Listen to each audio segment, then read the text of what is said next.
Why we need to increase Social Security. Oh, Josh, you're a liberal. You've gone far left now. Oh, my goodness, Josh. No, I'm not a liberal at all. But if the liberals have some good ideas, we should take those ideas and put them on the right. So that way we can win elections. Because the right is basically lower middle class, and upper affluent middle class. The people who rely heavily on Social Security for retirement income.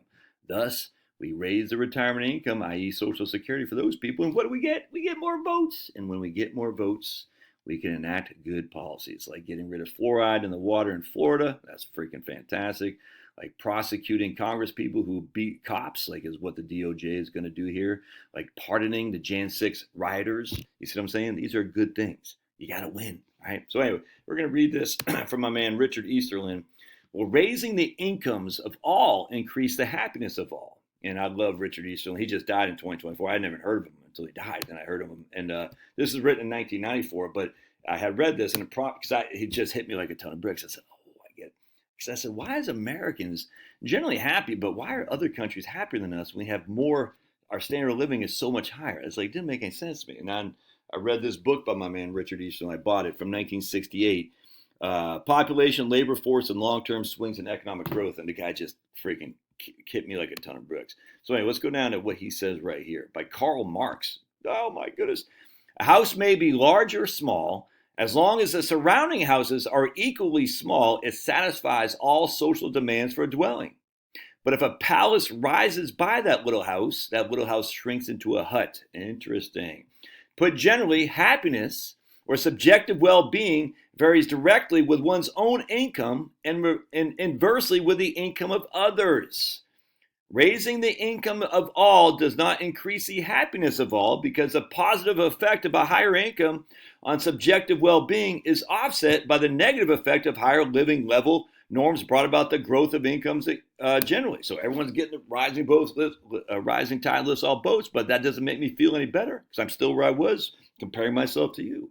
But what Richard Easterlin did, this is what's incredible to me. He came down here and he said, a more realistic model in terms of defining one's self-satisfaction, their well-being in life, would, in addition to income, take into account habit formation, in which the utility one attaches to one's current income level depends on one's past income. Many of those with higher incomes come from higher income backgrounds, and conversely, for those with lower incomes. Yep.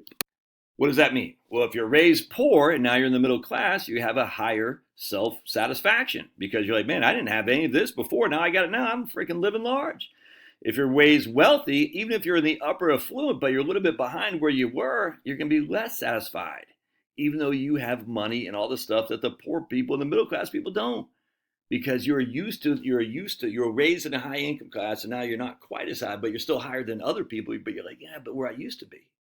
My level of income, my threshold of self-satisfaction is dropping because I'm going backwards. Where the guy who's raised poor, his self-satisfaction is going higher because he's better off than where he was. This is why Social Security is such a big deal, why we got to raise it.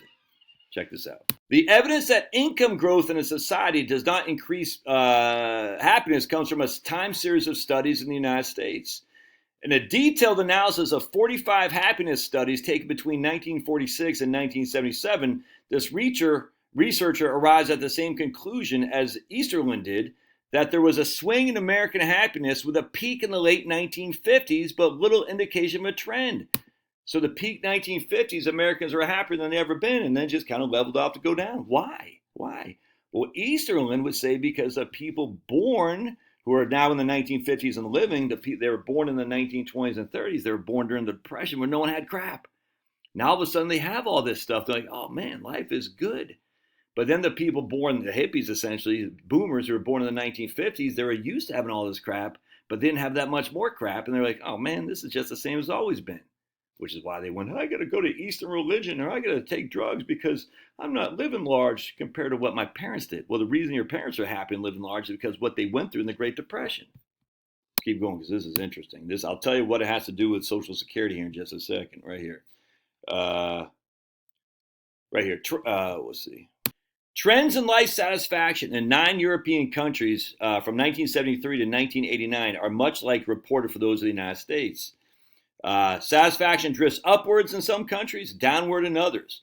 The overall pattern, though, is clearly one of little or no trend in a period when real GDP per capita rose between 25 and 50%. And here's the satisfaction right here. Look at this. There's no trend. If anything, is going down, even though the per capita income went up by 25 to 50%, and that's net of inflation. Crazy. More interesting, the experience of Japan after recovery from World War II is of special interest because it encompasses much lower levels of income than those of the United States and Europe. The best historical estimates of GDP per capita in Japan was 1/8 of that of the United States. 1/8. And between 1958 and 1987, real per capita income in Japan multiplied fivefold, 500%, propelling Japan to a level living equal to about 2/3 of that United States. Consumer durables such as electric washing machines, refrigerators, and television sets found in few homes in the start of the period were everywhere. And yet look at the trend for Japan. It's nothing. Look at that.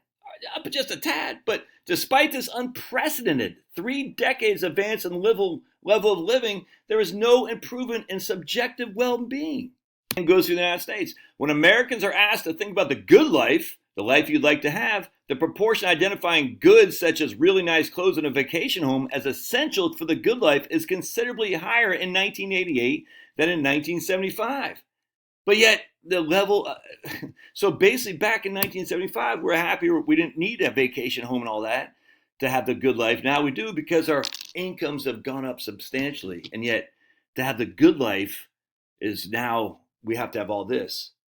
And we're still, the level of well-being satisfaction has just flattened, if not gone down a little bit. Isn't that interesting? So what does this have to do with Social Security? Well, what happens to do, in my opinion, is that the way to increase satisfaction of your fellow Americans is to raise the bottom line of Social Security. Say, give everybody, if not everybody, in terms of, like, we can follow Andrew Biggs's, we're going to max out Social Security at $75,000. That's fine. But to give everyone at the lower end, because Social Security pays you because you have labor. It's not SSI, supplemental security income. It's Social Security. You get paid because you worked and you paid money into the system. If we give everybody, say, a $500 contract increase up to the people who made $4,000, I don't know, whatever it is, you know what I'm saying, $4,000 a month in Social Security, I don't care. But remember, even that Social Security is based on your, what I would do is say, hey, at the end of the day, we give you a increase in the second bend point from 32% to 40, 45% or something like that.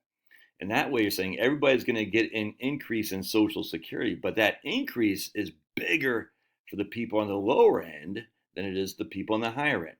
All right, so if I'm freaking Bill Clinton or freaking Joe Biden on fake money that I got through years and years of being a clown and selling my soul for rock and roll, an extra $500 a month doesn't have any effect on me.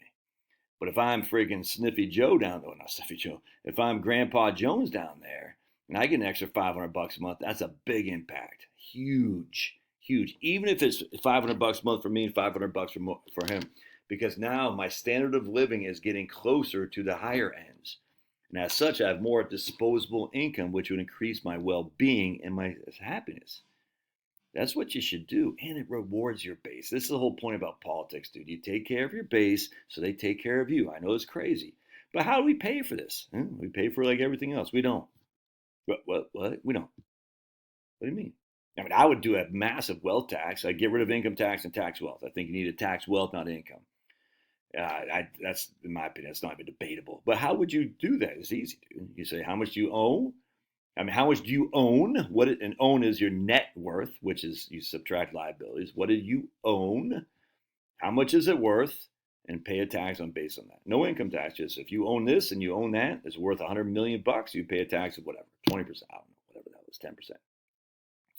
But that's gonna be hard to calculate. It's gonna be harder to calculate than the current tax code. Give me a break. People know what their businesses are worth, dude. People know what their houses are worth. People know what their portfolios are worth. This isn't that hard. Not that hard. Every business owner keeps 2 books, one for the IRS, one for the real operations. This isn't that hard. Anyway, so what you do is you say, I mean, if you have to pay for it, I don't think you do. I mean, literally, have we ever paid for the Defense Department? No. Have we ever paid for the Department of Education? No. Have we ever paid for any of this crap? No, we haven't paid. We're just going deeper and deeper and deeper in debt. At some point, it's going to blow up in our face. We've been told that for 80 years. It hasn't happened yet. But yeah, all empires fall at 100%. And the reason it falls, in my opinion, is because we lost our manufacturing base, and as such, we were relying on foreign competitors to provide the stuff we need to live. And as such, the foreign competitors say, we're not going to give you that anymore.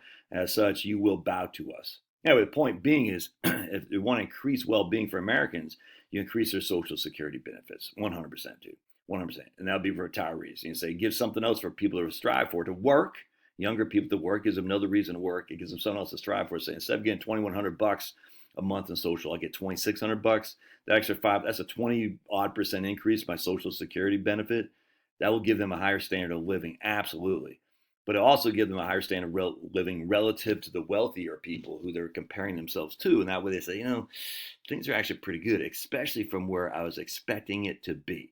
If you're wealthy, you expect to stay wealthy. If you're poor and you expect to stay poor, and then all of a sudden you're in the middle class, you're feeling pretty good. If you're poor in retirement, and all of a sudden you're now in the middle class because you get an extra $500 a month in Social Security, you're feeling pretty good. Your standard of well-being will increase dramatically. And then you're more likely to vote for the people who did that for you. God bless. Love your thoughts. Smash that like button.